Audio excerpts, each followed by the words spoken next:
محبت، انتقام اور خون کی رات۔ رات کے سائے آہستہ آہستہ منڈیالہ وڑائچ کی گلیوں پر اتر رہے تھے۔ ہوا میں عجیب سی خاموشی تھی، جیسے آنے والے طوفان کی خبر در و دیوار کو پہلے ہی مل چکی ہو۔ فائزہ کھڑکی کے پاس بیٹھی دور آسمان کو دیکھ رہی تھی۔ شادی کو ابھی 3 ماہ ہی گزرے تھے کہ اس نے اپنے خوابوں کے شہزادے عبدالوحید کا ہاتھ تھام کر دنیا کی ہر مخالفت کو شکست دینے کا فیصلہ کیا۔ مگر وہ نہیں جانتی تھی کہ بعض دشمنیاں وقت کے ساتھ ساتھ ختم نہیں ہوتی، بلکہ آگ کی طرح اندر ہی اندر سلگتی رہتی ہیں۔ عبدالوحید کمرے میں داخل ہوا تو فائزہ مسکرا رہی تھی۔ پوچھا، کیا سوچ رہی ہو؟ بس یہی کہ آخر ہماری خوشیوں کو کسی کی نظر نہ لگ جائے۔ عبدالوحید ہنس پڑا۔ اب سب ٹھیک ہے فائزہ، ڈرنے کی کوئی بات نہیں۔ مگر قسمت شاید ان دونوں کی باتیں خاموشی سے سن کر مسکرا رہی تھی۔ اسی رات شہر کے ایک دوسرے کونے میں طارق کے دل میں نفرت کی آگ بھڑک اٹھی۔ اس کے ذہن میں ایک ہی خیال تھا کہ وہ اس شادی کو اپنی بے عزتی سمجھتا تھا۔ وقت گزرنے کے باوجود اس کا غصہ کم نہ ہوا، بلکہ ہر دن بڑھتا جا رہا تھا۔ آج حساب برابر ہوگا، اس نے دانت پیستے ہوئے خود سے کہا۔ رات گہری ہو چکی تھی، گلیاں سنسان تھیں کہ اچانک خاموشی کو گولیوں کی خوفناک آواز نے چیر ڈالا۔ پہلا فائر ہوا، دوسرا فائر ہوا اور پھر تیسرا فائر ہوا، اور پھر یکے بعد دیگرے کئی گولیاں۔ چند لمحوں بعد ہر طرف چیخو پکار تھی۔ لوگ گھروں سے باہر نکلے تو وہ منظر قیامت سے کم نہ تھا۔ فائزہ زمین پر گری ہوئی تھی، عبدالوحید اس کے قریب خون میں لت پت پڑا تھا، اور ذوالفقار عرف بھٹو بھی زندگی کی بازی ہار چکا تھا۔ ایک ہی لمحے میں 3 زندگیاں ختم ہو چکی تھیں۔ منڈیالہ وڑائچ کی فضا پر خوف طاری تھا۔ کسی کی ہمت نہیں تھی کہ بول سکے، صرف رونے کی آوازیں تھیں اور سائرن بجاتی ہوئی پولیس کی گاڑیاں۔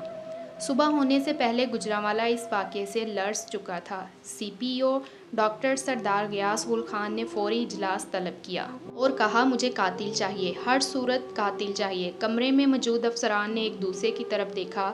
سر، ملزم فرار ہو چکا ہے۔ سی پی او کی نظریں سخت ہو گئیں۔ فرار ہوا ہے، غائب نہیں ہوا۔ اسے ڈھونڈو۔ بس پھر کیا تھا؟ پولیس کی خصوصی ٹیمیں حرکت میں آ گئیں۔ موبائل فونز کا ریکارڈ چیک کیا گیا، مختلف مقامات پر چھاپے مارے گئے، خفیہ ذرائع کو متحرک کیا گیا۔ ہر گزرتا لمحہ تفتیش کو نئے موڑ پر لے جا رہا تھا۔ 24 گھنٹے بعد ایک سنسان مقام پر پولیس کی گاڑیاں رکی ہوئی تھیں۔ افسران خاموشی سے اپنی پوزیشن سنبھال رہے تھے۔ وہ اندر موجود ہیں، ایک اہلکار نے سرگوشی کی۔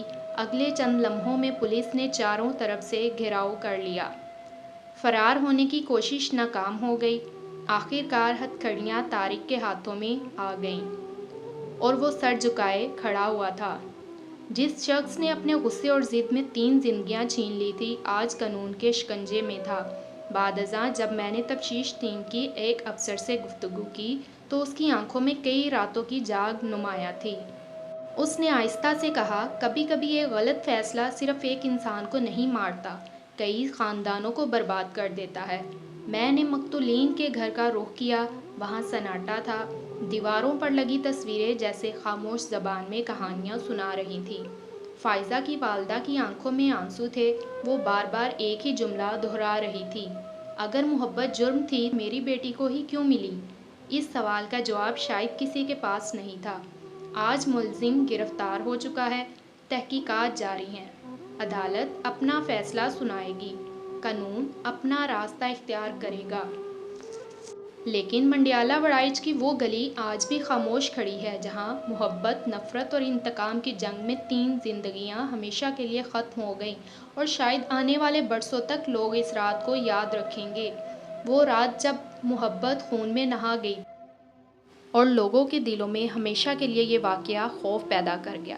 مزید سچے واقعات کے لیے اس چینل کو سبسکرائب اور ویڈیو کو لوگوں تک شیئر کیجیے گا۔ شکریہ۔